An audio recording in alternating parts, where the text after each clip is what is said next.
Bom dia, senhoras e senhores. Verificado o quórum regimental estabelecido no artigo 52 do Regimento Interno do CRT Ceará e amparado pela Portaria 140, de 26 de abril de 2021, que regulamenta a realização de sessão de julgamento não presencial por meio de videoconferência, eu, Manuel Marcelo Augusto Marques Neto, presidente desta sessão de julgamento, declaro aberta a 28ª sessão ordinária virtual realizada por videoconferência na primeira Câmara de Julgamento do Conselho de Recursos Tributários do Estado de Ceará. Fortaleza, 6 de maio de 2021.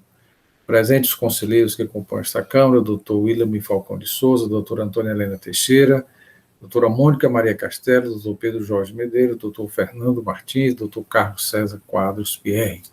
Presente o procurador do Estado, doutor Matheus Viana Neto. Secretaria nos Trabalhos, temos a senhora Vaneide Duarte Vieira, que fará primeiro indaga aos conselheiros se eles receberam as resoluções enviadas pela secretária e, conforme estabelece o parágrafo 1 do artigo 14 da Portaria 140/2021, as resoluções disponibilizadas foram encaminhadas para os senhores para algum ajuste e sugestão. Nesse momento, a Vaneide fará a leitura dos processos que retornaram com a anuência dos senhores para aprovação. Passo a palavra a Vaneide para identificar ou relacionar os processos que foram encaminhados. Bom dia a todos. Os processos que foram enviados, as resoluções foram os seguintes. Da relatoria da doutora Antônia Helena Teixeira Gomes, processo 1/5464/2017, auto de infração 2017 15030. Processo 2081/2019, auto de infração 2018 20067. Processo 2083/2019, processo auto de infração 2018 20228. Da relatoria do Dr. José William Falcão de Souza, processo 3662/2017, auto de infração 2/2017 05966. Foram esses. Eu indago se há necessidade de alguma correção dos processos. Caso contrário, aprovadas e constarão na ata de hoje. Eu fará agora a leitura da ata da 27ª sessão ordinária, também com as observações que foram encaminhadas previamente aos senhores, e agora será lida. Com a palavra, Evanete.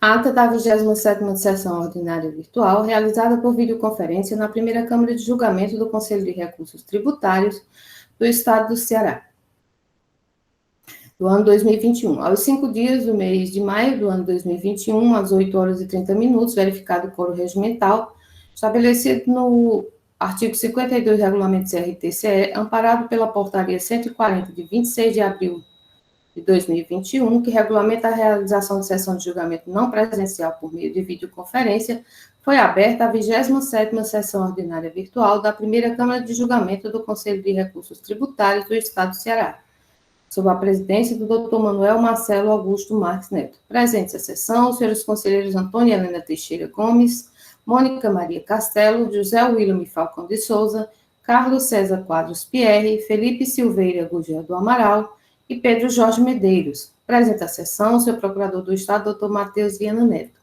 Iniciada a sessão, o presidente indagou aos conselheiros se esses receberam a ata da 20ª sessão ordinária e se haveria alguma alteração a ser feita. Não havendo sugestões de correção, a ata foi aprovada pelos membros da Câmara. Ordem do dia. Processo de recurso número 2258/2018, auto de infração 2018 03868, recorrente Minasul Comércio de Alimentos Limitada e Célula de Julgamento de Primeira Instância. Recorrido ambos. Conselheiro relator Carlos César Quadros Pierre. Decisão. A primeira Câmara de Julgamento do Conselho de Recursos Tributários, após conhecer do recurso ordinário e do reexame necessário interpostos, resolve, por unanimidade de votos, dar provimento a ambos os recursos, para reformar a decisão de parcial procedência proferida no julgamento singular e declarar nulo o auto de infração, com os fundamentos do parecer da Célula de Assessoria Processual Tributária, ratificado em sessão pelo representante da douta Procuradoria-Geral do Estado. O representante legal da parte, o advogado Dr. Ricardo Wagner Amorim Tavares, comunicou à secretária de Câmara a desistência de realizar a sustentação oral.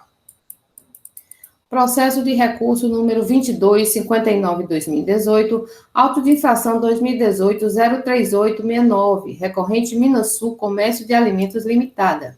Recorrido célula de julgamento de primeira instância. Conselheiro relator, Carlos César Quadros Pierre. Decisão: a primeira Câmara de Julgamento do Conselho de Recursos Tributários, após conhecer do recurso ordinário interposto, resolve por unanimidade de votos dar provimento para reformar a decisão de procedência proferida no julgamento singular e declarar nulo o auto de infração por erro na metodologia aplicada, em conformidade com os termos do parecer da Célula de Assessoria Processual Tributária e manifestação oral em sessão do representante da douta Procuradoria-Geral do Estado. O representante legal da parte, advogado Dr. Ricardo Wagner Amorim Tavares, comunicou à secretária a desistência de realizar a sustentação oral. Processo de recurso número 2256/2018, auto de infração 2018-03862, recorrente Minas Sul Comércio de Alimentos Limitada. Recorrido célula de julgamento de primeira instância. Conselheiro relator, Carlos César Quadros Pierre. Decisão: a primeira Câmara de Julgamento do Conselho de Recursos Tributários, após conhecer do recurso ordinário interposto, resolve afastar por unanimidade de votos a nulidade suscitada pela recorrente por incompetência da autoridade designante.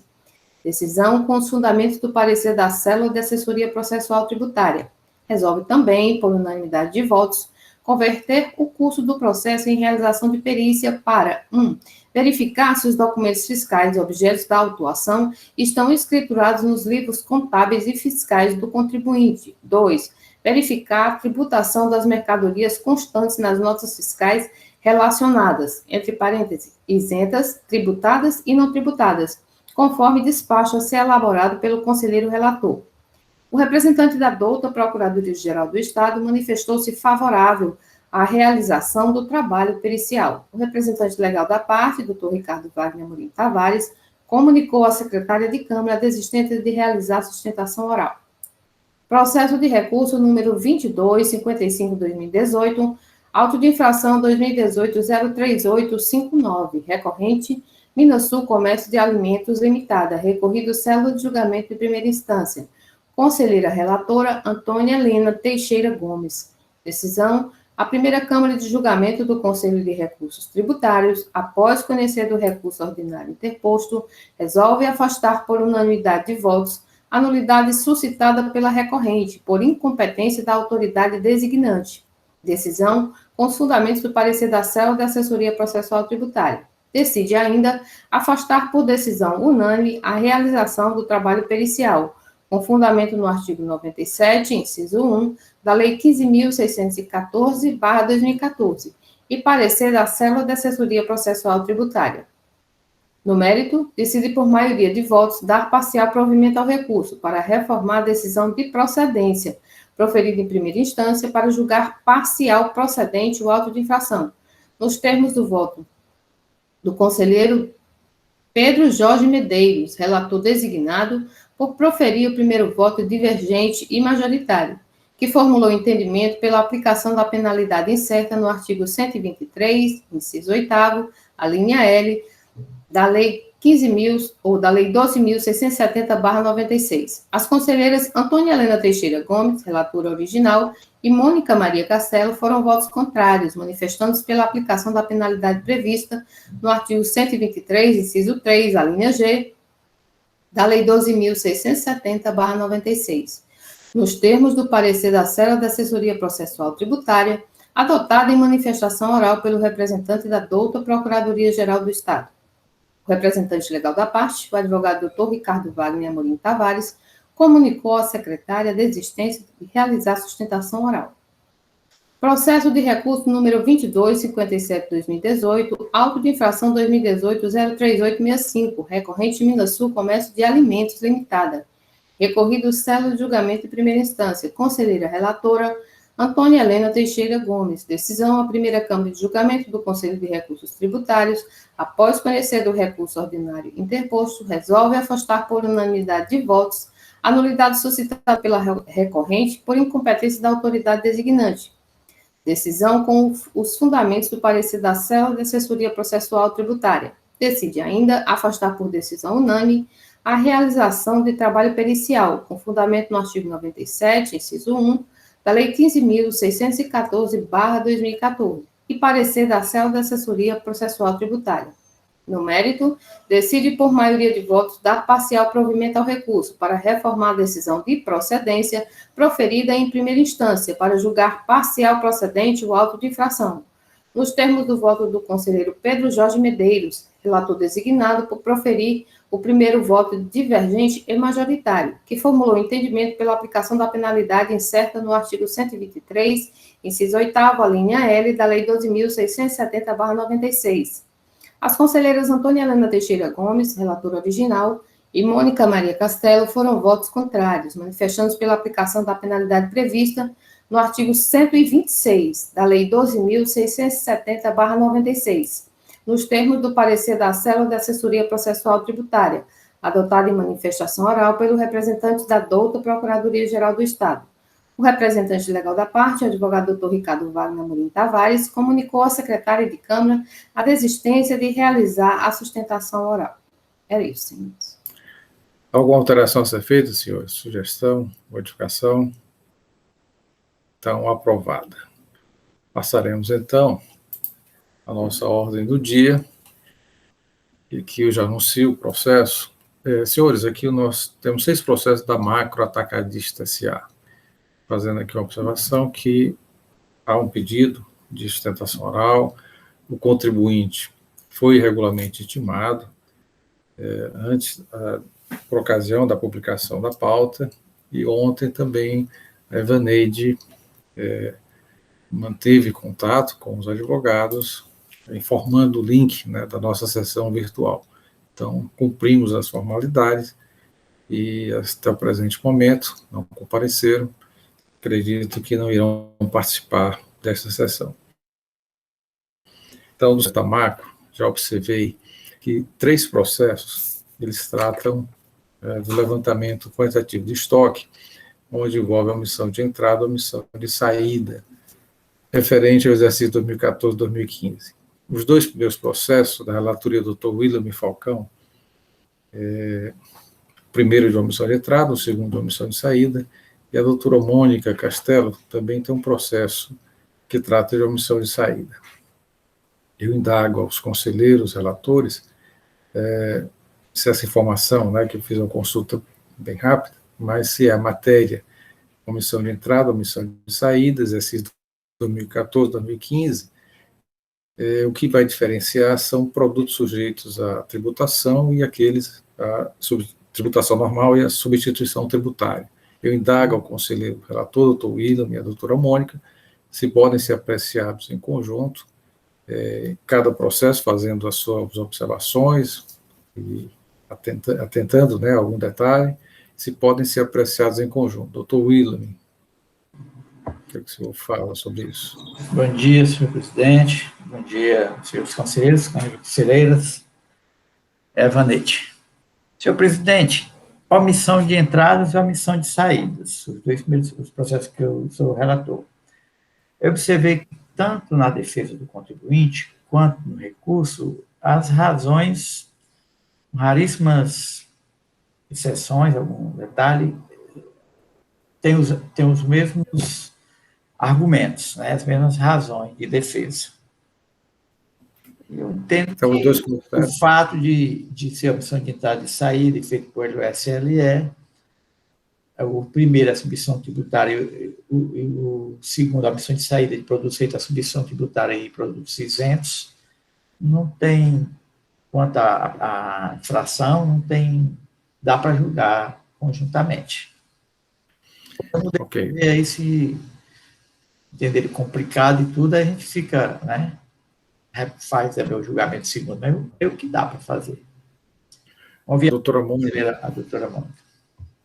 Doutora Mônica, foi mencionado que os 2 primeiros processos da relatoria do Dr. William trata de um levantamento quantitativo, 2014-2015, omissão de entrada e saída.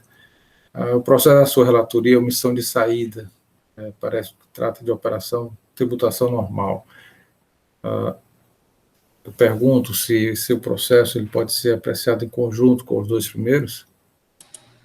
Senhor presidente, acredito que sim.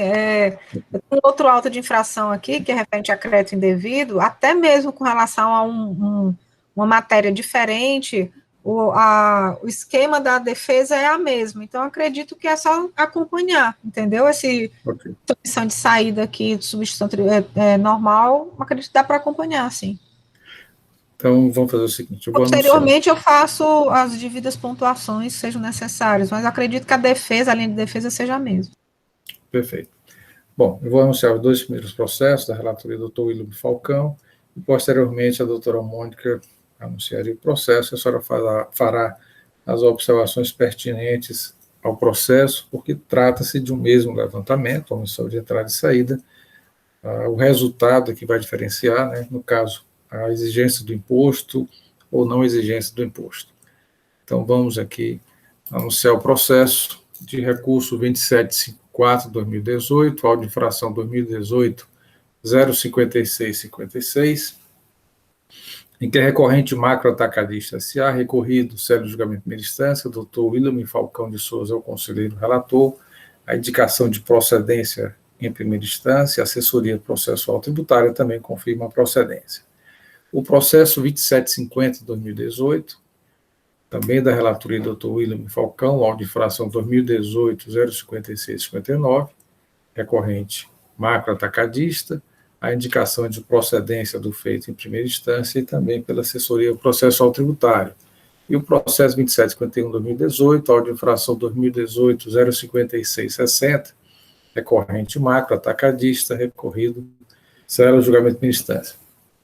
Conselheira Mônica Maria Castelo acompanhará o relato do Dr. William Falcão e, no momento oportuno, fará as observações pertinentes. Mais uma vez, destaco que a contribuinte solicitou pedido de sustentação oral, foi regularmente intimado e, até o presente momento, não compareceu a esta sessão de julgamento. Então, da forma regimental, passo a palavra ao Dr. William Falcão para o relato dos processos anunciados, fazendo referência e destacando os pontos principais de cada processo, no que se refere, né, à particularidade, à omissão de entrada e saída. Com a palavra, Dr. William Falcão.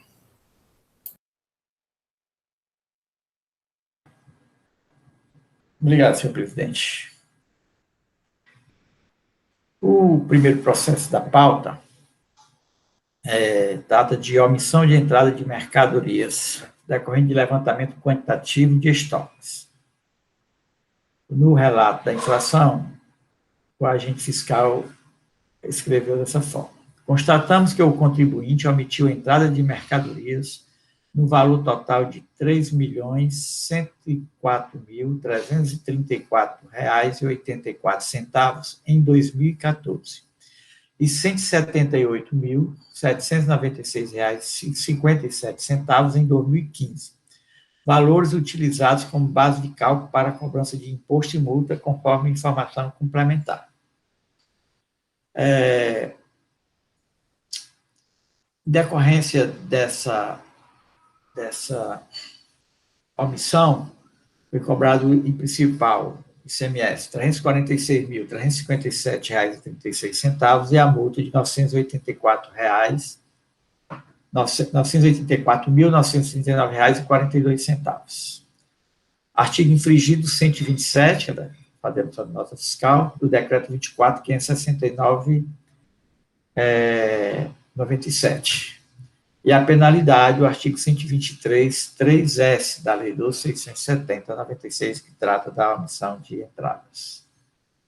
Nas informações complementares, senhor presidente, a defesa alega que a empresa autuada, nas informações complementares, foi registrado pelos agentes fiscais, são 2 agentes fiscais, que a empresa autuada, na condição de comércio atacadista de produtos alimentícios em geral, se submetia às normas do decreto 29.560/2008. Esse decreto 29.560/2008 regulamenta a lei 14.237, de 10 de novembro de 2008.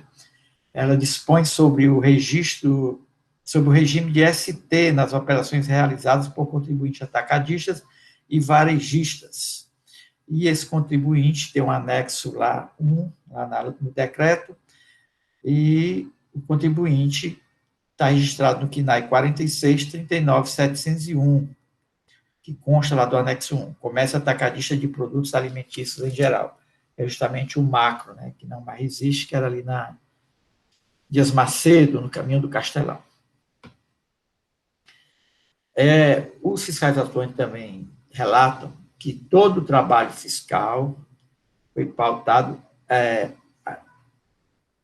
a partir das informações prestadas pelo contribuinte no SPED, na FD, tanto em relação às entradas, às saídas e os inventários.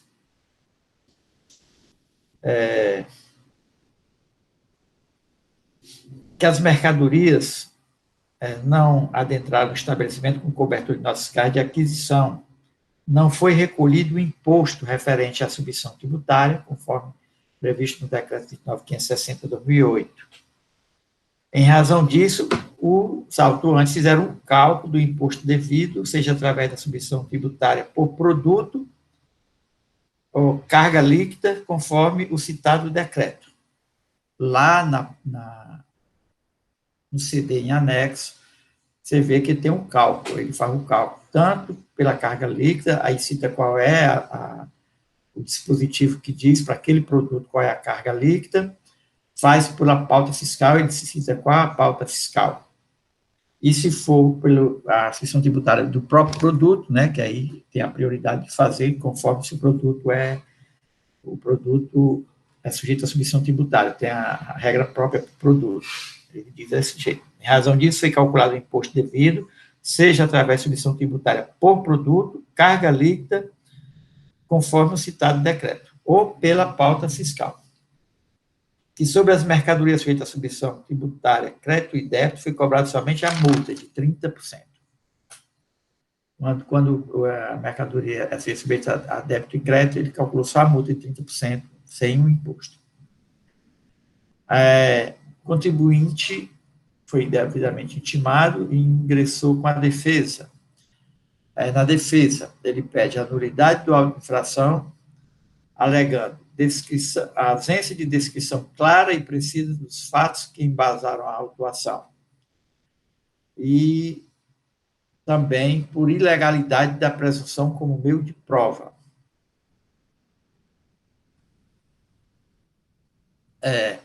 Diz que a forma que o fiscal fez o trabalho não comprova que houve a entrada no estoque da empresa de mercadoria sem nota. Que o trabalho realizado não comprova, pela fiscalização não comprova a omissão de entradas. Pede a improcedência, defende a improcedência da exigência fiscal. Dentro dessa improcedência, ele cita por que é improcedente. Ele alega que a empresa compra em grandes quantidades a mercadoria, por exemplo, em fardos, né? Em fardos, em caixas, e nem sempre os adquirentes, os consumidores, compram da mesma forma, em fardos, em caixas, compram em unidade. Então, ela desmembra essas mercadorias, caixas em unidades, fardos em unidades para revenda. E cita, inclusive, um exemplo, que eu só vi esse exemplo, que compra o produto açúcar em fardos e abre aquele fardo e vende unidades, tira até a foto, um pacotezinho de açúcar, não sei se é aquele pacote de 1 quilo ou de 2 quilos, mas é um pacote, que a gente compra no supermercado, né? E, em decorrência disso, entende que há necessidade de conversão em diligência, pede que na diligência sejam reexaminados os documentos fiscais relacionados às operações fiscalizadas e apresenta os quesitos para essa prova pericial. Defende, por último, alega o caráter abusivo da multa aplicada, que foi de 30% sobre as entradas.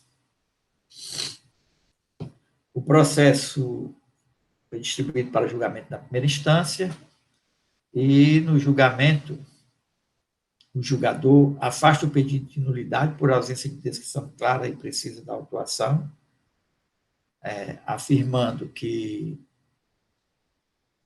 o SLE demonstra onde ocorreram as irregularidades e que o contribuinte teve condições, não houve cerceamento do direito dele de fazer a defesa. Afasta o pedido de nulidade por ilegalidade da presunção como meio de prova, afirmando que o próprio trabalho fiscal, a metodologia empregada, que foi elaborada a partir dos dados produzidos pelos contribuintes, fornecidos pelos contribuintes via FD,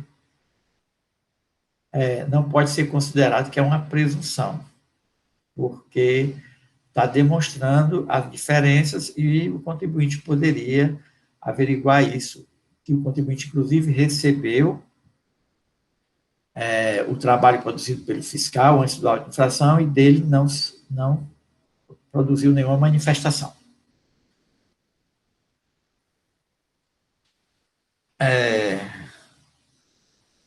Quanto à improcedência, ele indefere, né, porque julga pela procedência,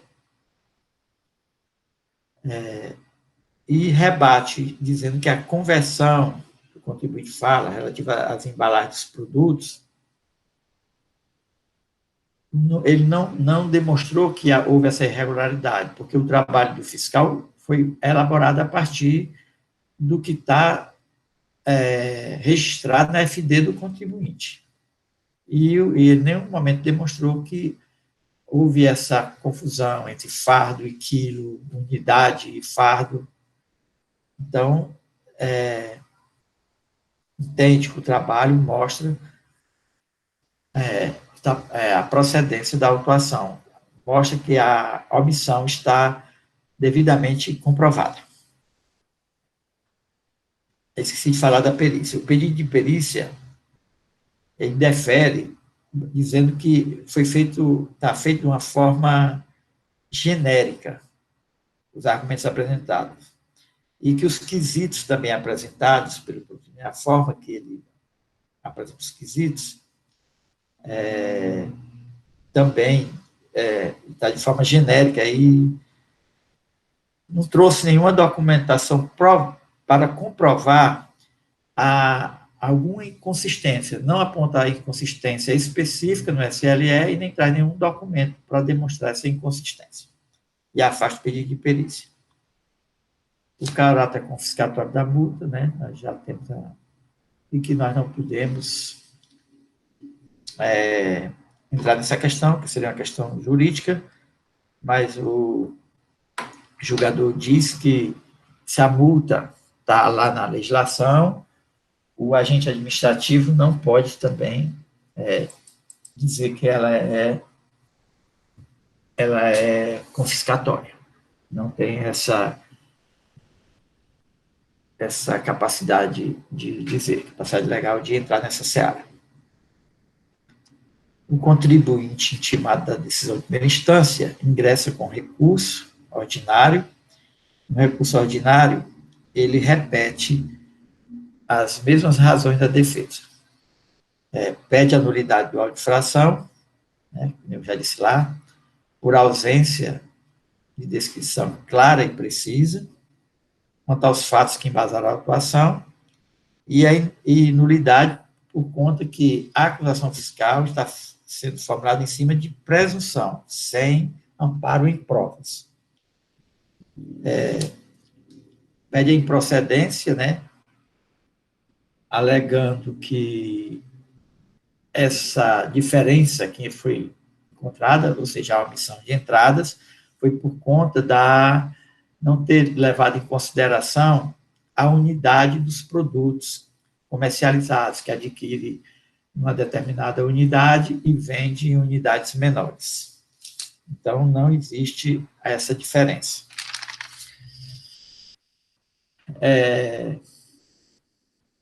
Alega também o caráter confiscatório da multa. Sim, e também pede que seja realizado a diligência, a perícia, justamente para verificar essas inconsistências nas unidades dos produtos comercializados. O processo foi emitido, antes de vir para julgamento em segunda instância, o parecer número 21, 2021. Ele afastou a nulidade requerida, indeferiu o pedido de perícia, alegou que o caráter confiscatório da multa não pode ser discutido aqui administrativamente, e no mérito sugere que seja acatado o pedido, a decisão de procedência proferida na primeira instância. Senhor presidente, deste processo, esse é o relato. O segundo processo, ele também, na defesa e no recurso ordinário, ele repete as mesmas nulidades do processo anterior, as mesmas nulidades, a ausência de descrição clara e precisa, e a ilegalidade da presunção como meio de prova, dizendo que a metodologia ali é apenas uma presunção. Ele alega essas duas nulidades. Requer diligência, alegando também a questão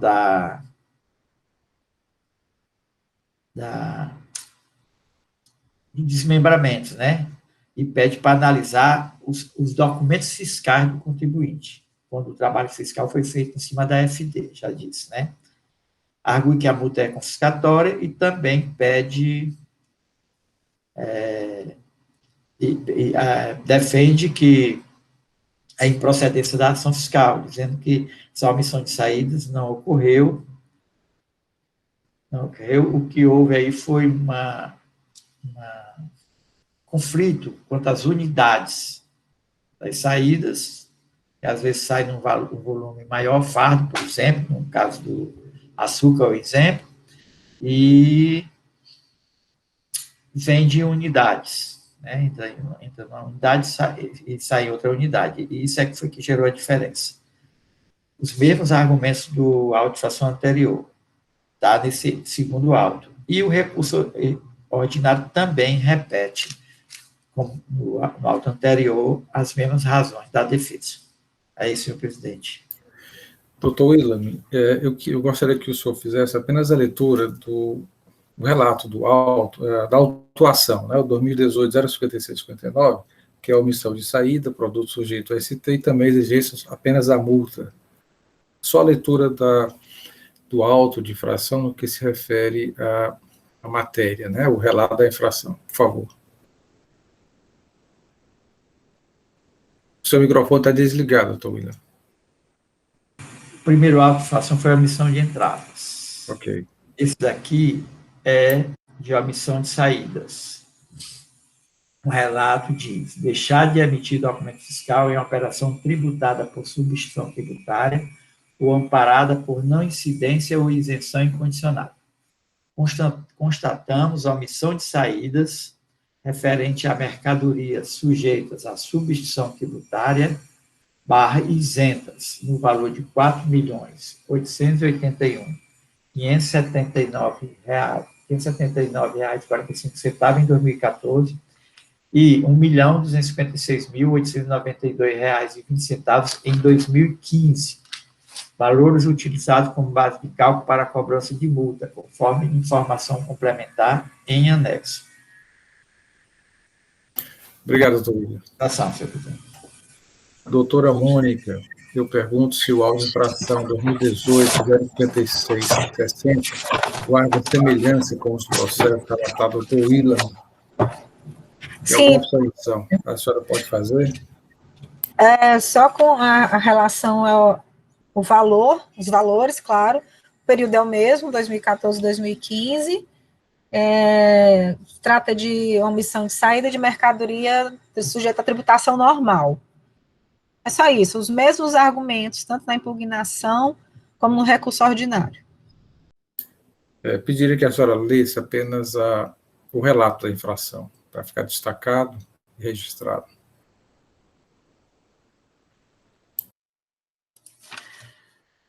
O relato da infração é deixar de emitir documento fiscal em operação tributada. Constatamos omissão de saídas de mercadorias tributadas referente ao exercício de 2014 e 2015.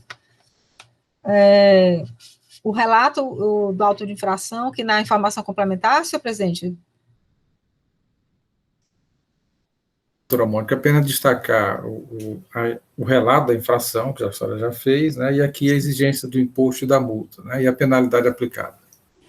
A penalidade aplicada foi a prevista no artigo 123, 3, B, item 1, da Lei 12.670 de 96, atualizada pela 16.258 de 2017.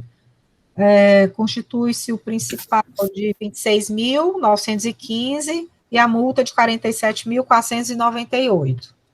Os argumentos são os mesmos e tanto do julgamento singular como da parecerista também são os mesmos. Ou seja, podemos apreciar os três processos em conjunto, fazendo essas observações com relação à exigência do imposto e a penalidade a ser aplicada. Não é isso? Ok, obrigado.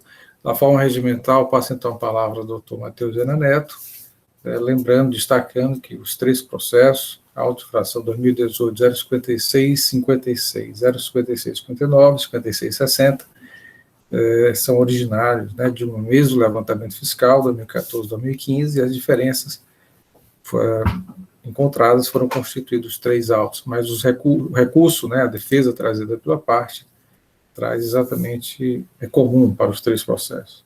Então, com a palavra, o doutor Matheus Viana Neto, representante da PGE. Muito bem, senhor presidente, senhores conselheiros, doutora Eva, nossa secretária. Bem, senhores, esse levantamento utilizou o método denominado SLE, o Sistema de Levantamento Quantitativo de Estoque, no qual as entradas e saídas de estoque final e inicial são considerados. Então, o levantamento quantitativo trabalha com a questão física das mercadorias mesmo que ingressaram. Não é levantamento financeiro, não é levantamento econômico, é levantamento físico mesmo. O que foi que entrou na empresa naquele período, o que foi que saiu e o que é que está em estoque. É esse o levantamento, foi isso que o agente fiscal fez. E aí a empresa vem aos autos e utiliza um argumento que me parece razoável até. Ela diz que, e aí é erro dela, claro,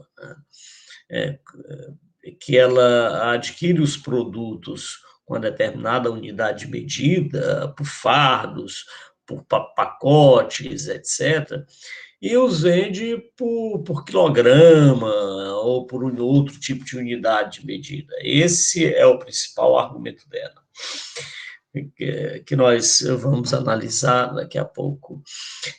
Um outro argumento utilizado por ela fala da multa confiscatória, que é uma matéria que não pode ser apreciada, porque envolve uma análise condicional a respeito dessa multa confiscatória, se ela está excessiva ou não, que me parece até que não é excessiva, porque corresponde, no caso, aí a 30%, é isso, acho que é razoável, 30% do valor da operação, no caso de mercadoria tributária normal, a omissão de saídas, e de 10% no caso de mercadoria sujeita à substituição tributária. Então, me parece que não há nenhuma irrazoabilidade na aplicação da multa. No entanto, ainda que assim considerássemos como irrazoável a multa sugerida, nós não poderíamos declarar a inconstitucionalidade dessa multa. O CONAT não foi atribuído ao CONAT corretamente, entendo eu até, a competência para declarar a inconstitucionalidade de uma norma, porque se assim o fizesse, estaria retirando do Estado a possibilidade de discutir no âmbito judicial essa constitucionalidade ou não da norma. Então, me parece que a medida adotada pela legislação que trata do julgamento do CONAT está correta ao especificar que não cabe ao CONAT declarar a inconstitucionalidade da norma.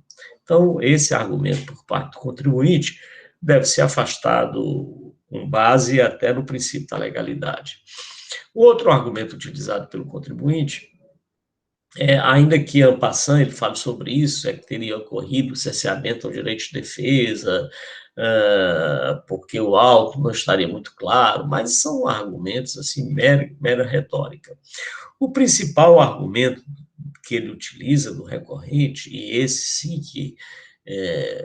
que poderia não ser retórica, é quanto às unidades que são utilizadas no ingresso da mercadoria do seu estabelecimento, as unidades que são utilizadas no seu estoque e as unidades que são utilizadas na saída dessas mercadorias. Esse é um argumento razoável e que poderia, sim, servir de fundamento até para a realização de uma perícia, de uma diligência, mas para isso era necessário que o contribuinte trouxesse alguns elementos.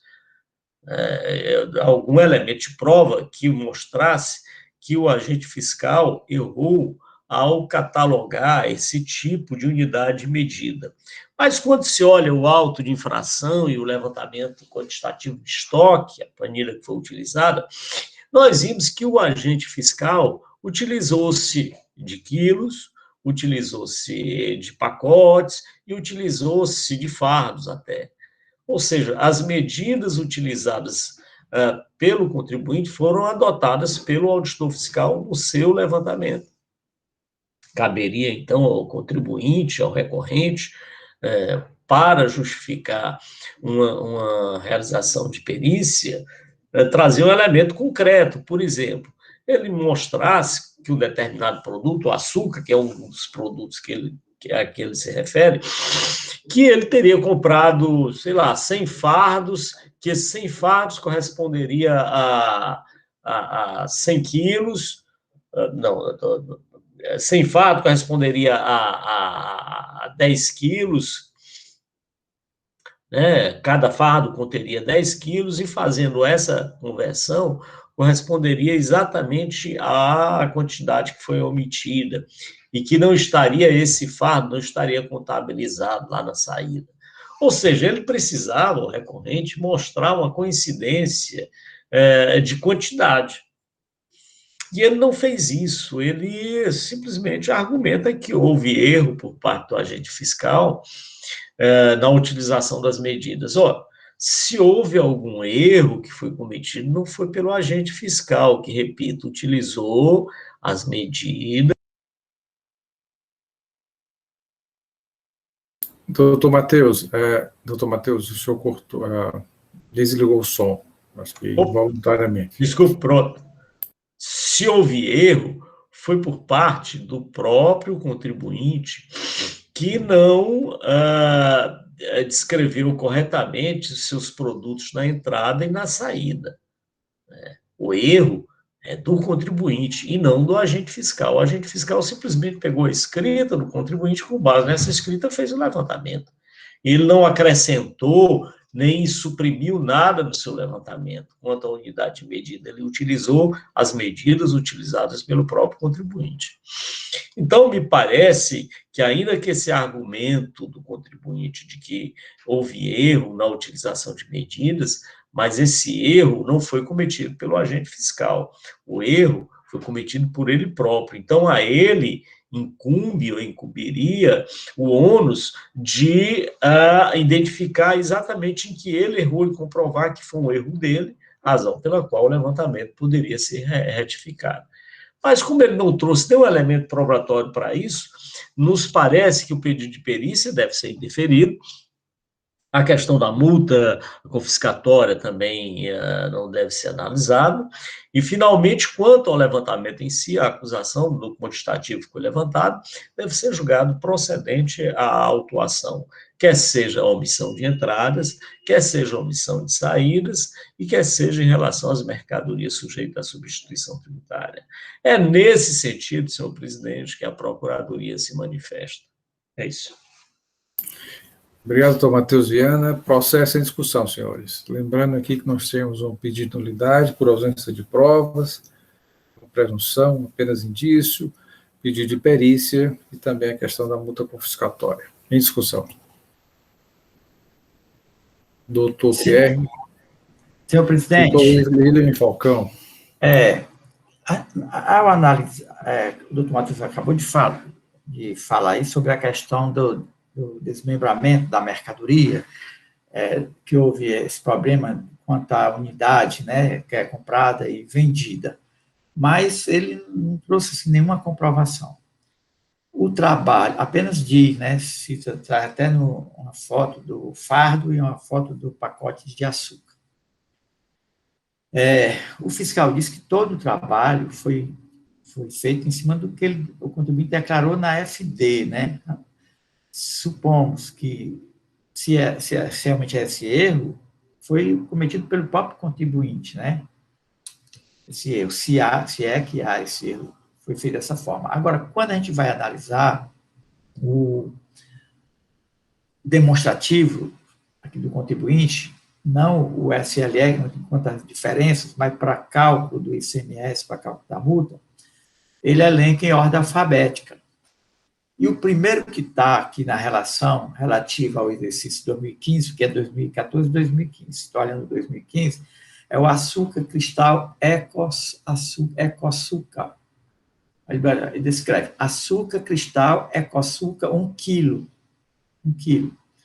E tem um código desse produto. Esse código não é o fiscal que inventa. Esse código ele tirou lá das declarações do contribuinte.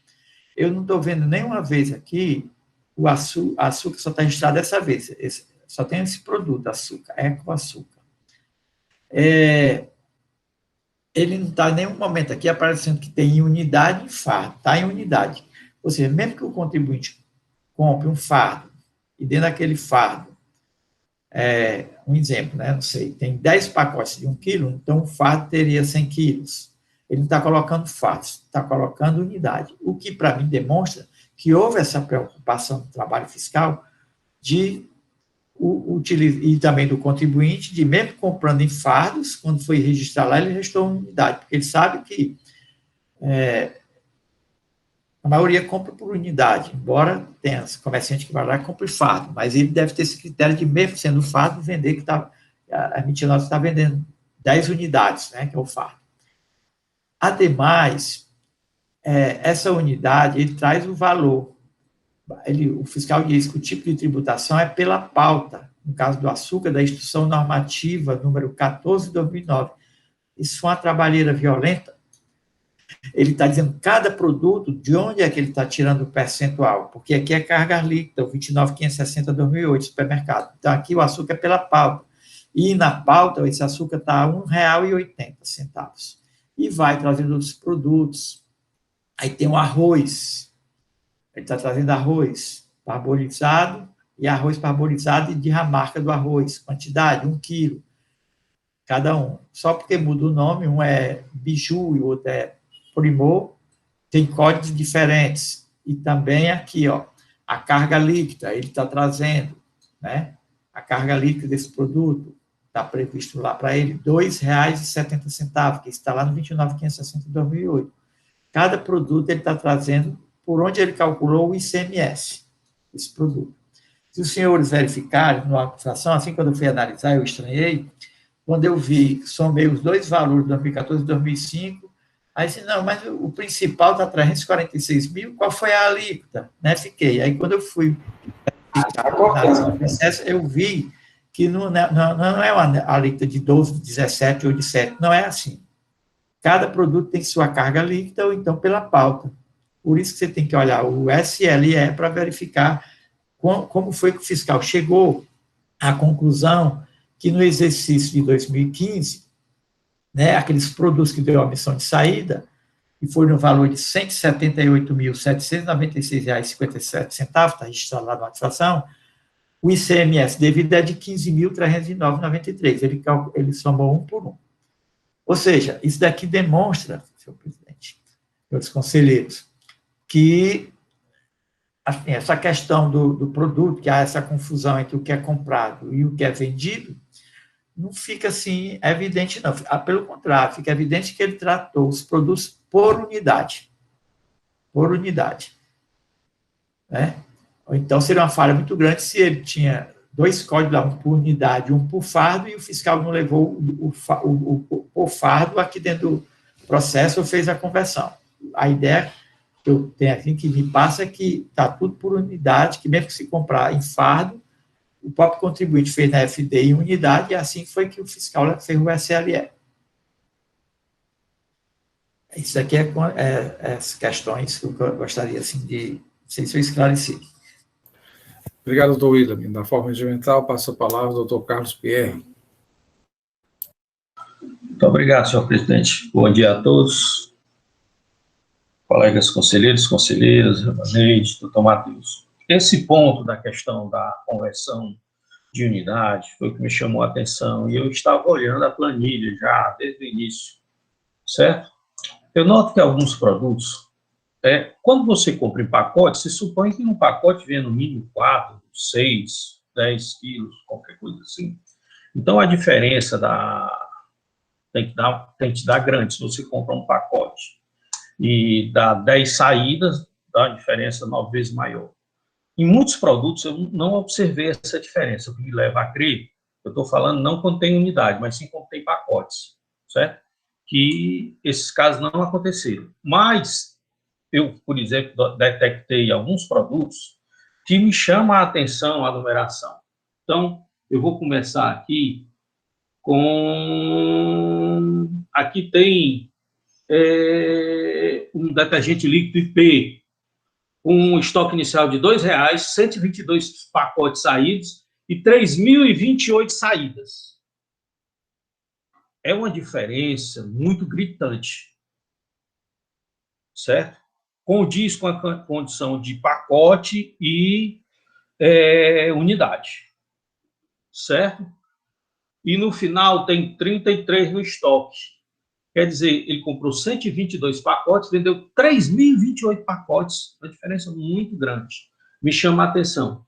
Tem também a questão, alguns produtos. Nescau, por exemplo, ele compra uma caixa de Nescau, aí tem 6 caixas. Aí na entrada tem 42, a saída tem 20.454. Certo? É uma diferença muito grande que condiz com a condição de caixa e unidade. Então, o contribuinte me parece que cometeu alguns erros em alguns produtos. São alguns, eu verifiquei 3 ou 4 aqui na amostragem que eu fiz. Certo? Mas é uma diferença tão gritante frente aos outros, que eu vejo os outros que têm pacotes, que ele adquiriu 3.000 pacotes, vendeu 3.050. Tudo bem, mas quando ele adquire 47 caixas, vende 3.000 e tantas caixas, é uma diferença muito grande com uma empresa do porte, do macro, assim, que eu entendo como organizada. Então, eu acredito que em alguns produtos há um grande indício de erro nessa conversão. Pode ter sido provocado pelo contribuinte? Pode ter sido provocado pelo contribuinte. Pode não, provavelmente, com certeza foi, pois ele anotou assim, né? Mas me parece ser um erro de fato. Né? Esse tipo de erro em busca da verdade material, ele pode ser resolvido. Então, eu acho que tem indícios aqui de alguns produtos que realmente há essa diferença de conversão. Né? Esses 3 que eu citei é uma diferença muito grande, é uma coisa gritante. E eu procurei não aqueles que têm unidade, sim que tem caixa e tem pacotes. Né? Então, eu acho que nesse caso, talvez uma perícia, se fosse possível, para identificar essa questão de conversão de unidades, né? Pode ser possível, pode ser crível, né? Mas vamos esperar o que os colegas vão dizer. A doutora Mônica já quer se manifestar. Obrigado, senhor presidente. Doutora Mônica, com a palavra. Obrigada, presidente. Bom dia a todos. Doutor Pierre, a grande questão com relação ao encaminhamento à perícia é porque quais são os critérios que realmente a gente poderia fazer, visto que essa informação foi feita pelo contribuinte. o contribuinte colocou um código, colocou as quantidades, foi feito um cruzamento com base nessas informações. Não tem como se fazer, digamos assim, eu entendo que realmente a principal tese, o argumento do contribuinte, ele é extremamente viável, desde que ele conseguisse realmente comprovar. Veja, adquirir, apesar de ele ter colocado lá a figura do arroz, um fardo, um pacote, com 10 unidades, ser igual, 10 pacotes seria igual a uma unidade, mas ele não faz essa correlação no inventário dele. No levantamento de estoque, ele apenas lança a ideia. Né? Então, assim, o que é que nós temos de fato? Informações que foram prestadas através da escrituração fiscal contábil do contribuinte, onde ele mesmo coloca uma codificação, essa codificação é informada pelo contribuinte, onde ele diz aquilo que entra com determinada característica, com determinado código, e aquilo que sai com determinado código. Tá? Então, eu acho, assim, que já que a principal tese de argumento do contribuinte é essa, caberia a ele mostrar aqui que esse produto aqui, tá, que está apresentando uma diferença tal, caso fosse feito uma análise com relação a isso aqui, poderia se encontrar uma diferença. Não tem como se fazer isso. Encaminhar para a perícia seria algo, assim, até mesmo para a formulação disso aí. Como é que a gente indicaria quais seriam as informações a serem prestadas? O próprio contribuinte, ele não fez isso, entendeu? Enquanto que no trabalho que a gente verifica aqui, tanto se você abrir, como o senhor fez, abrir o CD e verificar no relato da infração, da autoinfração, né, como é que foi feito o trabalho minucioso, você vê que a própria fiscalização teve esse trabalho de fazer isso, né, quando ele relata essas informações. Então, assim, eu, pelo menos por enquanto, eu não vejo a possibilidade de fazer isso aí. Esse trabalho foi feito de maneira minuciosa, com base nas informações prestadas pelo contribuinte. Ele traz realmente uma suposição, mas ele não caminha nessa suposição. Ele não demonstra aquilo que ele realmente está supondo que possa ter acontecido, entendeu? Obrigado, doutora Mônica. Doutor Pierre, quer se manifestar ainda? Sim, senhor presidente, obrigado. Eu lancei essa questão porque eu percebi alguns produtos aqui, mas a doutora Mônica, ela tem razão, assim, em certos aspectos. Primeiro, se fôssemos ser perícia, quais seriam os produtos? Nós vamos decidir para refazer todo o levantamento fiscal, porque eu consegui identificar esses produtos aqui por amostragem. Logicamente que eu não fui olhar toda a planilha, são uma quantidade enorme aqui de produtos. Eu, olhando assim, me chamou a atenção alguns, e eu falei, então, para fazer uma perícia sobre esse produto, teria que primeiro verificar tudo isso aqui e ver quais são, né? O açúcar que o contribuinte mencionou, nem sequer encontrei aqui na planilha. Eu percebo que o contribuinte praticou alguns erros aqui, me parece, assim, tremendamente plausível essa diferença aqui, que seja erro de que ele vendeu em unidade, mas ainda manteve o mesmo código de pacote, né? Mas, assim, para uma perícia, eu não posso dizer quais são os produtos. Eu faria tudo de novo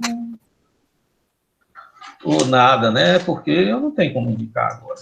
Aí fica difícil, a doutora Mônica tem razão quanto a isso, mas gostaria de ouvir também o relator, o procurador também, para ver, mas a doutora Mônica tem razão nessa questão.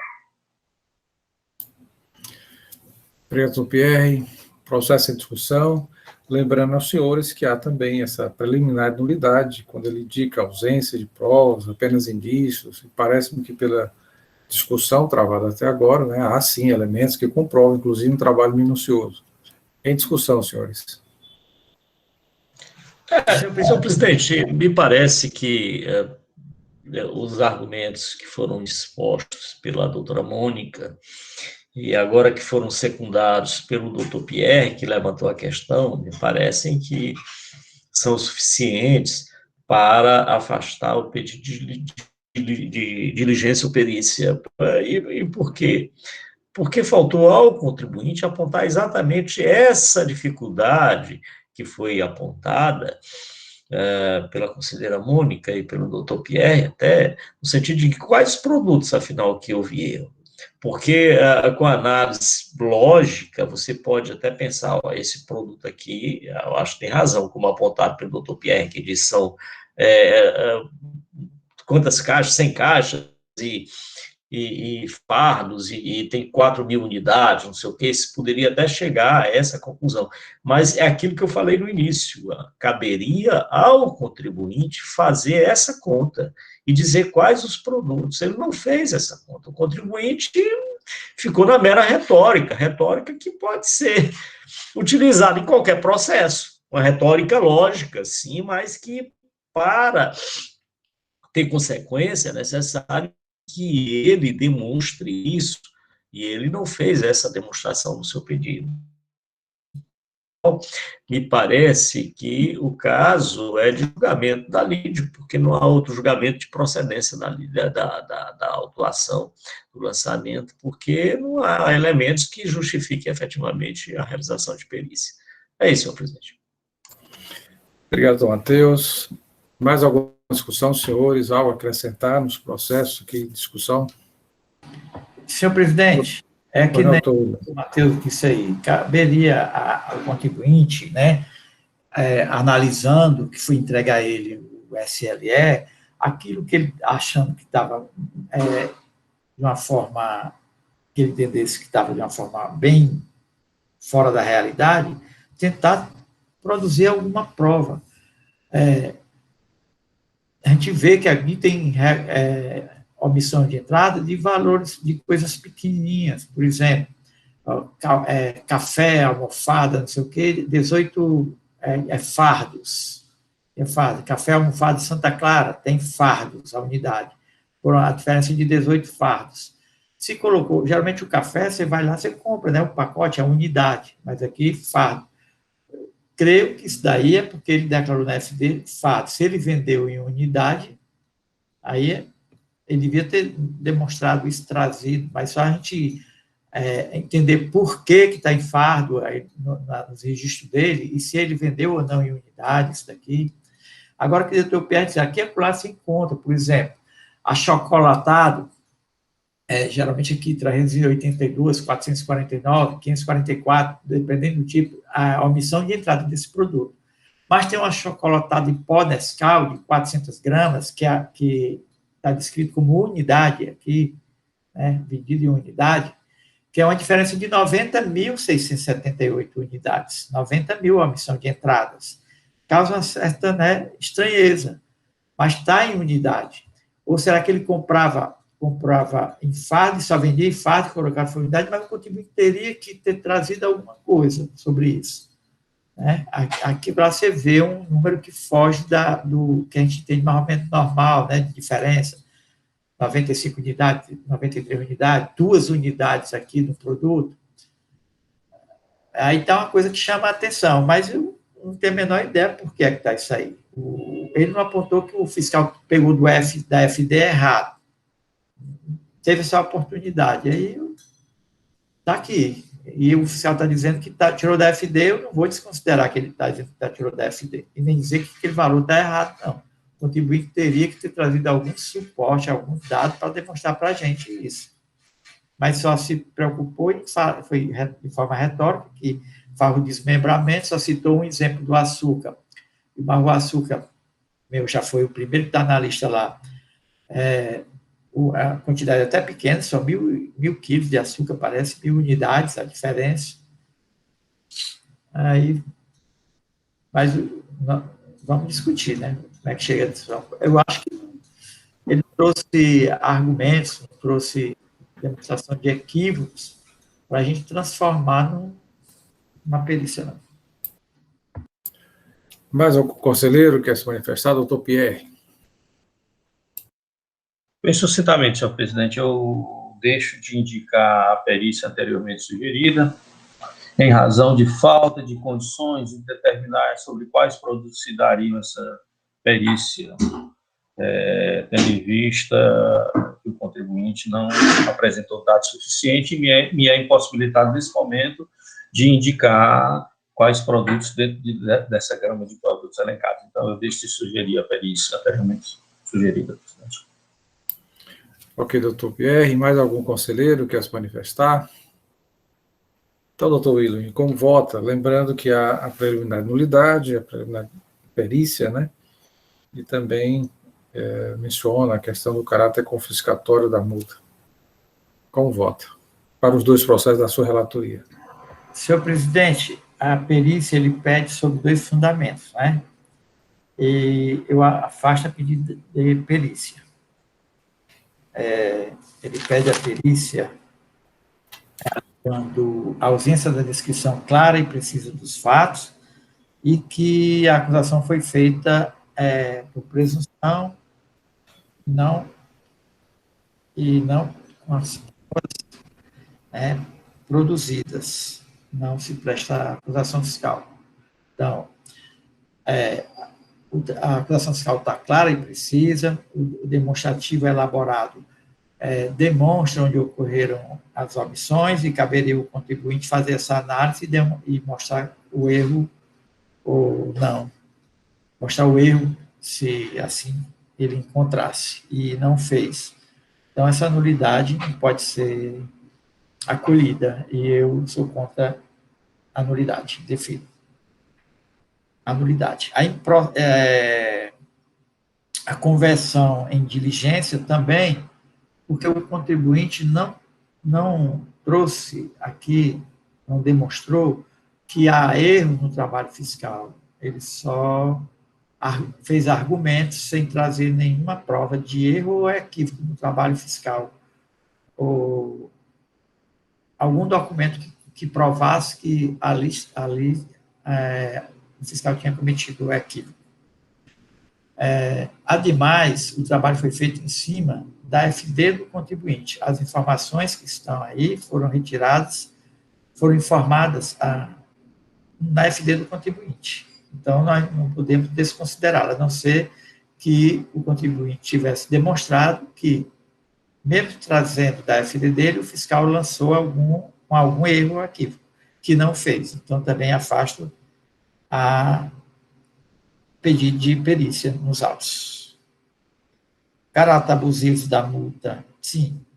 No mérito, eu entendo pela procedência do auto de infração. O SLE está demonstrando efetivamente que houve a omissão de entradas. E ele alega o caráter confiscatório da multa, que foi o artigo 123.3s, 30%. Mas, aqui no nosso caso, nós nem sequer apreciamos essa questão por falta de competência legal, porque seria dizer que essa multa era confiscatória e aplicar outro tipo de multa, ou não aplicar multa nenhuma, nós estaríamos indo contra a nossa lei, que estipula, para esse caso em específico, essa multa de 123.3s no valor de 30%. É isso, senhor presidente. Senhores, com relação aos dois processos, a relatoria do doutor William, nulidade, perícia e a improcedência, né, o pedido da parte, como os senhores acompanham, ou algum voto em sentido contrário? A decisão de afastar a nulidade, afastar a perícia e a procedência do feito nos termos do julgamento singular e do parecer. Não é isso, doutor William? Algum voto em sentido contrário? E multa confiscatória também, né? Afastar. Também vai se constar. Algum voto em sentido contrário? Então, esta Câmara, por decisão unânime, conhece do recurso, nega provimento para afastar a nulidade, por ausência de prova, cessamento de defesa, também a perícia, porque, de forma genérica, com fundamento 97.1 da Lei 15.614, multa confiscatória, a impossibilidade de apreciação, com fundamento 48, parágrafo 2º da Lei 15.614, e a procedência nos termos do julgamento singular e também no parecer da célula de assessoria processual tributária, confirmado em sessão pelo doutor procurador. Doutora Mônica, como vota para o processo referente à auto-infração 2018-05660? Senhor presidente, da mesma forma, eu afasto as nulidades suscitadas do auto de infração por ausência de descrição clara e precisa, pela ilegalidade da presunção como meio de prova. Afasto também o pedido de improcedência, né, por conta essa conta das embalagens. Afasto também o pedido de diligência, da necessidade de conversão do julgamento em diligência. Afasto também o caráter abusivo da multa aplicada. Enfim, esse é o meu voto. Algum voto? Da autuação. De acordo com o julgamento e o parecer. Algum voto em sentido contrário, senhores? Esta Câmara, por decisão unânime, conhece do recurso, nega provimento para afastar preliminarmente a nulidade, a realização do trabalho pericial, caráter confiscatório da multa e no mérito a procedência nos termos do parecer, do julgamento singular e parecer da douta PGE. Esta decisão para o processo da relatoria doutora Mônica. Vamos dar prosseguimento à nossa sessão. Temos um processo em que a doutora Mônica é relatora, processo de recurso 2752-2018, auto-infração 2018-05661, recorrente macro atacadista SA, recorrido, será julgamento per instância, indicação de procedência do feito fiscal e assessoria processual também, sugere a procedência. Passo a palavra à doutora Mônica para o relato do processo anunciado.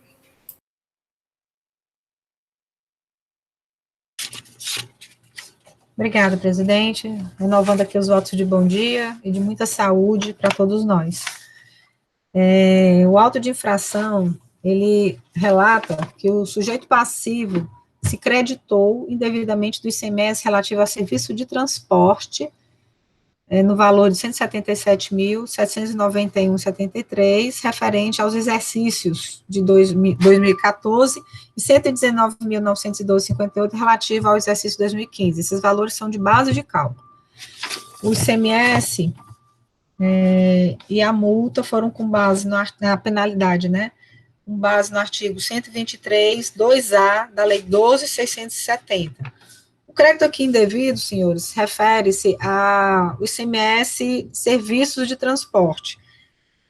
O contribuinte, ele adquiriu, tá, transporte e se creditou sem ser o tomador do serviço, nem o contratador do serviço. Na realidade, quem pagou pelo serviço foi a empresa que mandou. E ele se creditou indevidamente desses valores. Por isso que esses créditos foram considerados indevidos, certo?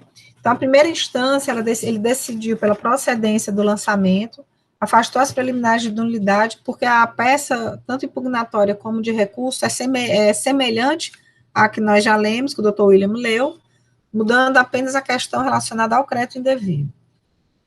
Então, foram afastadas as preliminares de nulidade da autuação por ausência de descrição clara e precisa da autuação e por presunção como meio de prova. Indeferido também o pedido de perícia. No mérito, a julgadora singular decidiu pela procedência da acusação de crédito indevido referente aos exercícios 2014 e 2015.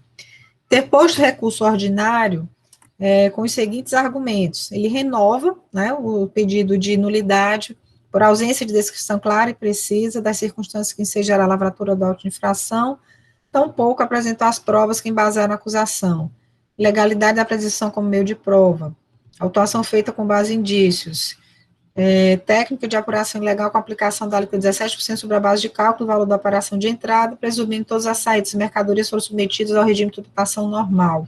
A improcedência da presente autuação argue que os créditos são legítimos diante do princípio da não cumulatividade, necessidade de conversão do julgamento de diligência, caráter abusivo da multa aplicada. É o relato.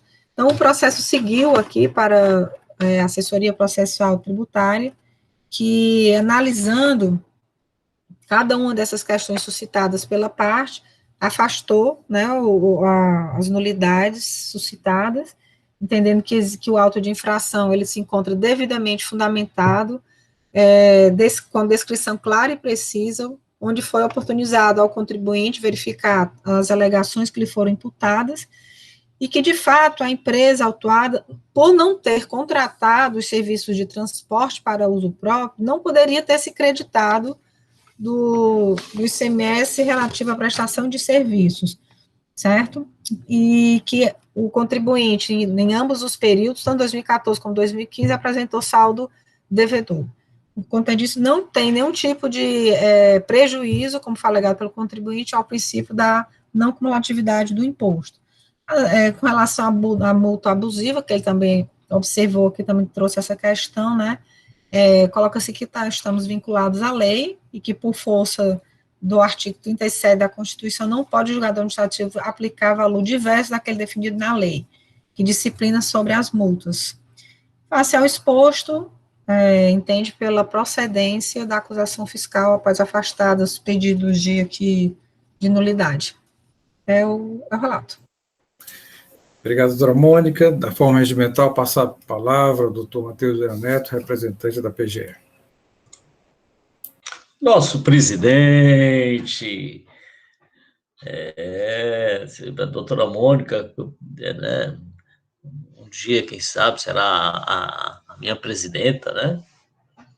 Mas, por enquanto, agora, digna relatora, que relatou muito claro, de forma objetiva, o auto de infração, o lançamento, que não deixa nem margem de dúvida, não deixa nenhuma margem. Qual foi o caso? O contribuinte utilizou-se de crédito de serviço de transporte sem que tivesse contratado o serviço.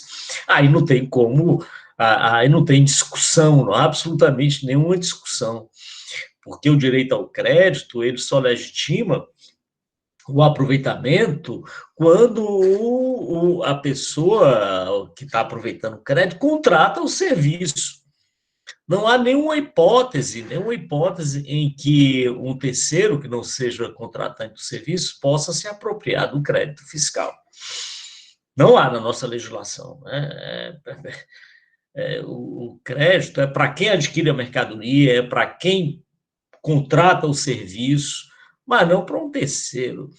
E o agente fiscal, então, nesse caso, não deixou margem de dúvida nenhuma. O caso é de crédito indevido. Ele foi mais adiante, já verificou que durante o período do aproveitamento do crédito não houve saldo credor, de modo a poder ser utilizado a minorante prevista na legislação. Como não houve saldo credor, o caso é de cobrança do ICMS na forma apontada pelo agente fiscal.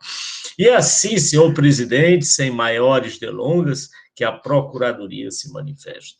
É isso.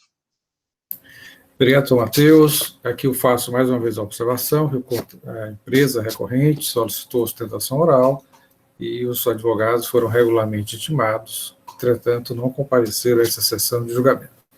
Então, passo a palavra agora para os conselheiros para a discussão do processo que foi relatado após, e também a manifestação da doutora PGE. Em discussão o processo. Alguma discussão, senhores?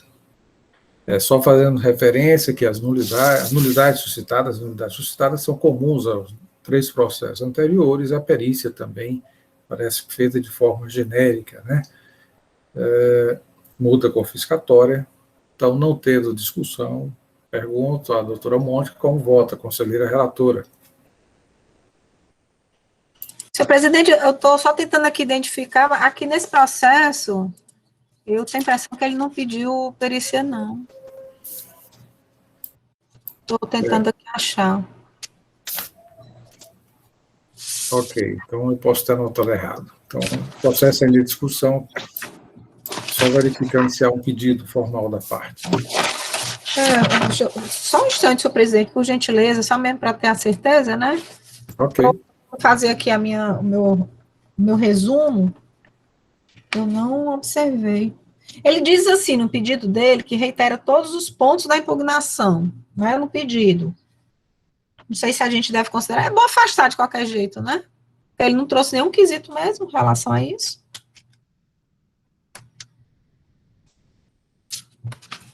Na impugnação ele pede, né? Na impugnação ele pede. Eu não estou verificando. Não há nenhum prejuízo, né? Já que ele... Bom, então, por exemplo, no caso aqui, eu afasto as nulidades, né? Foram trazidas. Afasto também o pedido de perícia, já que ele renova todos os pedidos da impugnação e consta na impugnação o pedido de perícia, eu afasto também o pedido de perícia. Quanto ao mérito, eu entendo que realmente ele não pode, de acordo com a legislação vigente, se creditar do ICMS de serviço de transporte, visto que ele não é tomador de serviço e nem contratou. Né? Então, isso é a cargo dos que realmente contrataram, ele se apropriou indevidamente desse crédito. É isso, um mérito pela procedência da acusação. Senhores, algum voto em sentido contrário? A relatora? Então, esta Câmara, por decisão unânime, conhece do recurso, nega provimento, afasta a preliminar de nulidade, a perícia, em algum momento, houve pedido, também afastado, com fundamento 97.1, Também a questão da multa confiscatória, mencionada pela parte, e no mérito, a procedência do feito nos termos do julgamento singular e do parecer da Sala de Assessoria Processual Tributária. Esta decisão para o processo referente à infração 2018-05661. Eu pergunto aos senhores se faremos um pequeno intervalo ou vamos dar continuidade. Temos mais 2 processos, então, um pequeno intervalo de 5 minutos. Ok? Doutor